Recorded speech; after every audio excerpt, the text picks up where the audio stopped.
வணக்கம், நான் உங்க டாக்டர் ஆஷா லெனின் பேசுறேன்.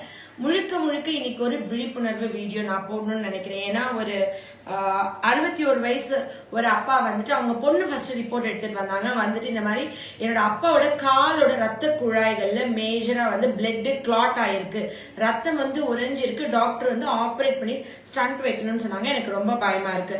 ஏன்னா எங்க வீட்டு பக்கத்துல ஒரு ரொம்ப சின்ன வயசு ஒரு அண்ணா ஹார்ட் ப்ராப்ளம் அவர் இருக்குன்னு கூட எக்ஸ்பெக்ட் பண்ணல. எந்த கெட்ட பழக்கமும் இல்ல. அவர் ரொம்ப ஹெல்த்தியான ஒரு பர்சன். சடனா ஹார்ட் அட்டாக்ல இறந்துட்டாங்க. அப்பாவுக்கு மயக்க மருந்துலாம் கொடுத்து அதெல்லாம் பண்றது எனக்கு பயமா இருந்துச்சு.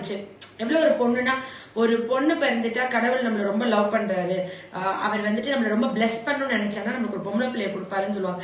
அந்த மாதிரி அவங்க அவங்க அப்பாக்காண்டி வெயிட் பண்ற டைம்ல கூட எப்பயுமே அவங்கதான் என்னோட கன்சல்டேஷன் ரூம்ல நிப்பாங்க. வெளியே அவங்க அப்பா உட்கார வச்சிருப்பாங்க. ரொம்ப நேரம் இன்னைக்கு ஆயிடுச்சு. இதுக்கு முன்னாடி ஒரு குழந்தை, பிறந்த குழந்தை கூட்டிட்டு வந்து காமிச்சாங்கன்னா அந்த குழந்தைய கொஞ்சம் விளையாடிட்டு இருந்தேன். அவங்க ஆனா எரிச்சலோ கோமோ சலிப்போ முகத்துல எதுவுமே காமிக்காம பொறுமையா வெயிட் பண்ணிட்டு உள்ள வந்தாங்க. வந்துட்டு அதுக்கப்புறம் அவங்க அப்பா உட்கார வச்சிருந்தா கூட்டிட்டு வந்தாங்க. நான் ஏன் இவெல்லாம் நின்றுட்டு இருக்கீங்க, உங்களுக்கு ட்ரீட்மெண்டே பார்க்கல, அப்ப நீங்க வெயிட் பண்ணிருக்கலாமே. இல்ல மேம், அப்பா இங்க நிக்க விடக்கூடாது, அதுக்காண்டி அப்பா உட்கார வச்சிருந்தேன் அப்படின்னாங்க. நிஜமா கடவுள் பொம்பளை பிள்ளைன்றது எவ்வளவு ப்ரீஷியஸ்ன்றது நான் ஃபீல் பண்ணேன். நிறைய தடவை ஐஷு அதை எனக்கு ஃபீல் பண்ண வச்சிருக்கா. நான் ரொம்ப பிளெஸ்டுன்னு நான் ஃபீல் பண்ண என் பொண்ணு வச்சிருக்கா. அது நிச்சயமா இவங்களும் அதை ஃபீல் பண்ணுவாங்க. அந்த ஒரு அன்பு தான் அந்த பொண்ணு என்ன பண்ணாங்கன்னா, இந்த ரிப்போர்ட் எடுத்துட்டு என்கிட்ட வந்தாங்க. ரத்த குழாயில கிளாட் இருக்கு, மயக்க மருந்து கொடுத்து போயிட்டு உள்ள சர்ஜரி, அந்த இப்ப வெளியே உட்காரைக்கிற 10 நிமிஷம் நிக்கலாம் மேம், உள்ள சர்ஜரி பண்ற 5 நிமிஷம் கூட என்னால் வெளியே வெயிட் பண்ண முடியாது, எனக்கு பயமா இருக்கும், ரிஸ்க் எடுக்க விரும்பல, ஹோமியோபதியில ட்ரை பண்றோம் நாங்க. நான் ரெஸ்பான்சிபிள், ஏன்னா இது சரியாகலன்னா நான் பதில் சொல்லணும் அவங்களுக்கு. ஆனா ஹோமியோ நான் ஏற்கனவே சொல்லியிருக்கேன் பல வீடியோல. ஹோமியோபதியில அவங்க அந்த மருந்து பேர் கூட சொன்னாங்க. போத்ரோப்ஸ் ஒரு மருந்து இருக்கு. அது ஒரு பாம்பின் விஷயத்துல இருந்து தயாரிச்ச மருந்து. அந்த மருந்து ரத்த குழாய்கள்ல பிளட் கிளாட் ஆகாம தடுக்கிறதுக்கும், கிளாட் ஆயிருந்தா கரைக்கிறதுக்கும் நான் யூஸ் பண்ணிருக்கேன். நிறைய பேர் கொடுத்து சக்சஸ் பண்ணிருக்கேன். அது யூஸ் பண்ணலாம் அப்படின்னு சொல்லிட்டு. ஆனா டோசேஜோ எத்தனை தடவை ரிப்பீட் பண்ணுமோ பொட்டன்சியோ நான் வீடியோல சொல்லல. இதுக்கு ஒரு மருந்து இருக்குன்னு மட்டும் தான் சொல்றேன். செல்ஃப் மெடிகேட் பண்ணிக்க கூடாது. ஏன்னா இது ஒரு மருத்துவரோட பரிந்துரைப்படி தான் நீங்க எடுத்துக்கணும். இதுக்கு மருந்து இருக்குன்னு மட்டும் தான் சொல்ல. இப்ப இங்கிலீஷ் வைத்தியத்துல இதுக்கு மருந்து இல்ல, ஸ்டண்ட் தான் வைக்கணும், இல்ல ரத்த குழாயே எடுக்கணும் அப்படின்னு சொல்றாங்கன்னா அந்த டைம்ல இல்ல இதுக்கு இன்னொரு ஆல்டர்னேட்டிவ் சிஸ்டம் ஆஃப் மெடிசன்ல ஒரு மருந்து இருக்குன்றதுக்கான விழிப்புணர்வு வீடியோ தான் இது. சோ நீங்க பக்கத்துல இருக்கிற ஒரு ஹோமியோபதி மருத்துவர் கிட்ட, குவாலிஃபைட் டாக்டர் கிட்ட போயிட்டு உங்க கம்ப்ளைண்ட் சொல்லி உங்களுக்கு எவ்வளவு டோசேஜ் தேவைப்படும், உங்களுக்கு எவ்வளவு நாள் எடுக்கணும்ல அவங்க கிட்ட கேட்டு டிசைட் பண்ணிக்கோங்க. இப்ப நம்ம இந்த ஒரு உண்மையான ஒரு விஷயம் நடந்த லைவ் எக்ஸ்பீரியன்ஸை ஷேர் பண்ண பார்ப்போம். அந்த ரிப்போர்ட் காமிச்சிட்டு அதை பத்தி பேசுவோம். இதுல பாத்தீங்கன்னாக்கா நல்லா மேல இப்படி காமி, அப்பதான் கிளியரா இருக்கு. ஓகே, த்ராம்பஸ் தான் blood clot seen completely filling the entire length of superficial femoral profunda femoris and popliteal arteries. ரத்த குழாய்கள்ல கம்ப்ளீட்டா கிளாட் ஆயிருச்சு அப்படின்னு சொல்லி இவங்க 7/4/2023 இந்த செக் பண்ணிருக்காங்க. அப்புறமா இது இன்னைக்கு எடுத்திருக்காங்க. இங்க பாருங்க, இது எப்படின்னா 6/6 2 நாள் முன்னாடி எடுத்தீங்க. 2024 எடுத்திருக்காங்க. Show arterial wall thickening and calcification involving common femoral, superficial femoral and popliteal arteries எல்லாமே நல்லா இருக்கு. ஆனா நான் இப்ப மருந்து இன்னும் ஸ்டாப் பண்ணல அவங்களுக்கு. ஏன்னா அவங்களுக்கு சிவியர் ஸ்டீனோசிஸ் இருக்கு. Distal third of anterior tibial ஆர்டரியில ஸ்டீனோசிஸ் நான் சரி பண்ணிட்டு நிப்பாட்டிக்கிறேன்னு சொல்லியிருக்கேன். த்ராம்பஸ் சொல்லக்கூடிய அந்த பிளட் கிளாட் கம்ப்ளீட்டா கரைஞ்சிருச்சு. ஸ்டீனோசிஸ் ஒரு சுருக்கம்னு வச்சுக்கோங்களேன், ஒரு அடை, ஒரு டைட்னஸ் மாதிரி வச்சுக்கோங்க. அந்த ஸ்டீனோசிஸ் கூட நம்ம சரி பண்ணதுக்கு அப்புறம் மருந்து ஸ்டாப் பண்றேன்னு சொல்லியிருக்கேன். பட் அன்னைக்கு இருந்த த்ராம்பஸ் ஒரு பொட்டு கூட இன்னைக்கு இல்லைன்னு வந்துருச்சு. இப்ப நம்ம அப்பா கிட்ட பேசுவோம். அவரோட வெர்ஷன் எப்படி இருந்துச்சு ஃபர்ஸ்ட், இப்ப எப்படி இருக்கு, முதல்ல என்ன பண்ணுச்சுங்க அவங்களுக்கு, எதுக்காக ஸ்கேன் போனீங்க? முதல்ல நடக்க முடியாதுங்க. நடக்க முடியாது. கொஞ்சம் தூரம் நடந்து போகணும்னா கொஞ்சம் நின்று மருந்து போகணும். கொஞ்சம் தூரம் நடந்தாலே நிக்கணும். ஆமா, இல்லைன்னா நடக்க முடியாது. கால் வலிக்கிறதுனால நிக்கணுமா, மூச்சு வாங்குமா? மூச்சு வாங்கல, கால் வலிக்கு, போகலிங்க இருந்ததுனால வலிக்க மாட்டேங்குது. ஓ சரி. அப்புறம் மறுக்க கொஞ்ச நேரம் 5 நிமிஷம் நின்று மறுக்க நடக்கணும். சரிங்க. வேகமாலும் நடக்க முடியாது. அதனால எங்க பொண்ணு பார்த்துட்டு மாத்திரை சாப்பிடணும், இதை பண்ணலான்ட்டு வெளியில ஆஸ்பத்திரியில பார்த்தது.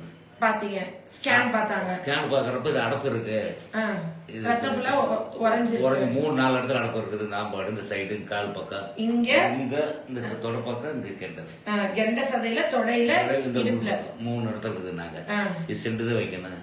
அப்படின்னு அப்போதைக்கு ஒரு மாத்திரை கொடுத்தாங்க. சரி அப்புறம் பார்க்கலான்ட்டு வந்துட்டான். அப்புறம் எங்க பொண்ணு சொல்லிச்சு இந்த மருந்து நான் வாங்கி தரேன்ப்பான்னு சொல்லிட்டு 1 வருஷம் சாப்பிட்டுட்டு இருக்கிறப்ப 1 வருஷமா சாப்பிட்ட உடனே சரி மறுபடி டவுட்டு நல்லா போச்சு இல்லையான்னு தெரியாதல்ல, அதுக்காக மறுபடியும் போய் ஸ்கேன் எடுத்தோம். சரி அது இப்ப எடுத்துக்கிட்டு வீட்டோட நேரடியா காமிக்கலன்ட்டு காமிச்சிட்டீங்க. ஆனா இப்ப மருந்து சாப்பிட்ட அப்புறம் இந்த நடந்தா இப்ப இந்த ஸ்கேன்ல உங்களுக்கு பிளட் கிளாட் இல்லன்னு வந்துருச்சு, அறிகுறிகள் இருந்துதான் போனீங்க, அந்த அறிகுறிகள் எப்படி இருக்கு? இப்ப நல்லா இருக்கு. இப்ப நடக்க முடியுது. இப்ப நடந்தா கால வலி வரவே இல்லை. வலி வரல. பேர முன்னாடி ஓடுறீங்க? ஆமா ஓடுவேன். நல்ல 3 மாடிப்படி ஏறீங்க. முதல்ல மாடிப்படி ஏற முடியாது. அப்படி நின்னுக்குவேன். முதல்ல இல்ல ஏற மாட்டாது. எதுக்கு வீட்டுக்கு மேல மாடியில பைய இருக்காங்க. நான் கீழே சரி மேலையில போனதே கிடையாது. இப்ப கூட போயிருவேன். ஓரளவுக்கு நல்லா இருக்கு. நடுவுல மாடிக்கு எத்தனை வருஷம் போகாம? ஒரு 2-3 வருஷமா கட்டில இருந்து போகவே இல்லை. ஏறினாவே ஏற முடியலையே. மாடியே ஏற முடியாது. ஒரு 3-4 படி இருந்தா கூட ஏற முடியாது. அதனால இந்த மாத்திரை சாப்பிட முடியுது. இப்ப நான் நடக்கிறீங்க. உங்களுக்கு அந்த ரத்த குழாயில இருந்து கிளாட் கம்ப்ளீட்டா சரியாச்சுங்கய்யா.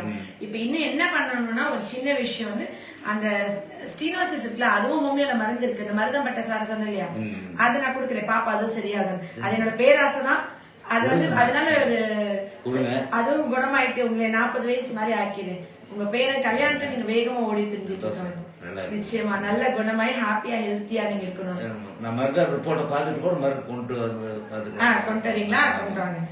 இனி வந்து உங்களுக்கு அந்த பிளட் கிளாட் ஆகாத மாதிரியும் நான் மருந்து கொடுத்துருக்கேன்.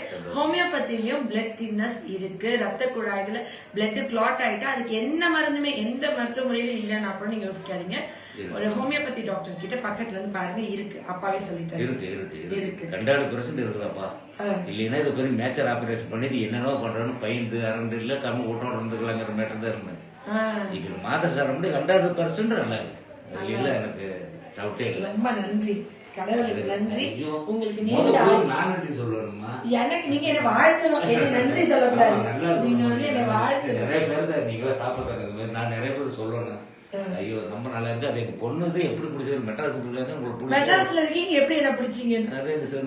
தம்பிக்கு நான் வரமாட்டேன். இதெல்லாம் இல்ல என்ன அப்படி இப்படின்னு கம்பல் பண்ணி என்னை கூட்டது. அது நல்லா இருக்கு. நீங்க முதல்ல என்ன வரமாட்டேன்னு சொல்லிருக்கீங்க. ஆமா இது எங்க போய் யாராட்டி எப்படி இருந்துட்டு போது வயசா 22 அதனால அப்படின்ட்டு இருக்க மாட்டேங்குது நான் நினைச்சது.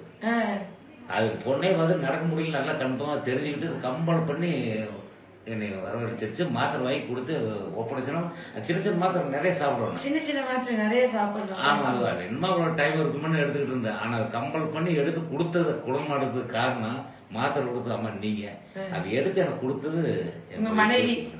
அவங்க சத்யவான் சாவித்திரில இருக்காங்களான்னு தெரியாது. அது எவ்வளவு கஷ்டமா இருக்கு. நைட் நாமல் படுத்திருப்போம் வந்து எழுப்பி இதை சாப்பிடுங்க இதை டானி குடி சொன்னது. என்ன ஒரு காதல் உங்களுக்கு உங்க வீட்டுல. அது என்னன்னே தெரியல.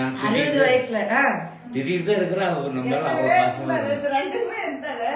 அவரு தான் எனக்கு ஒரு மாதிரி 2 மரியாதை. கண்டிப்பா நான் எப்படித்தான் இருந்தாலும் அவங்களுக்கு 2 பேத்துக்கு அவர்தான் மாதிரி அப்பாதான். நீங்க கடவுள்கிட்ட வேண்டிக்கிறேம்மா, நீங்க வந்து எப்பயுமே தீர்க்க சுமங்கலியா இருக்கணும். நீங்க நல்லபடியா நீங்க காப்பாத்திட்டீங்களா வீட்டுக்காரங்க.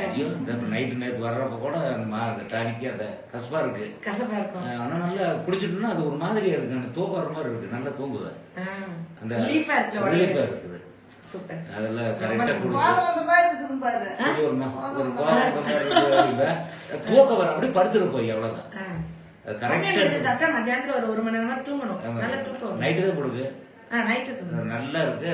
ஒண்ணும் தெரியாது. அது முட்டாய் மாதிரி மாத்திரை இனி ஸ்வீட்டா தான் இருக்கு. நல்லா இருக்கு. ஆனா அது பொறுமையை எடுத்து கொடுக்கற குட்டி குட்டி பாட்டில் எடுத்து கொடுக்கறது பொறுமை வேணும். அதுக்கு உங்களை மாதிரி காதலிக்கிற ஒரு மனைவி வேணும். 55-60 வயசு. உங்களுக்கு என்ன வயசு? 60 வயசு இவ்வளவு அன்பா பக்குவமா. உண்மையிலும் நான் அவர் திட்டிட்டு தான் இருக்கேன். எனக்கு ஒண்ணு அப்படி எனக்கு ஒண்ணு பாசம் இருக்கு. ஆனா அதை கரெக்டா அந்த வேலையை செய்யக்கூடிய ஆள் அது எங்க ஒய்ஃபு தான். என்னதான் சொன்னாலும் இதை சாப்பிட்டு நீ எங்க ஓடுது அப்படி வயிறு ஓடு. இப்படிதான் நான் டார்ச்சர் பண்ணுவேன். என்ன பார்த்தாவே தெரிஞ்சு ஓடுவேன். இப்ப வேற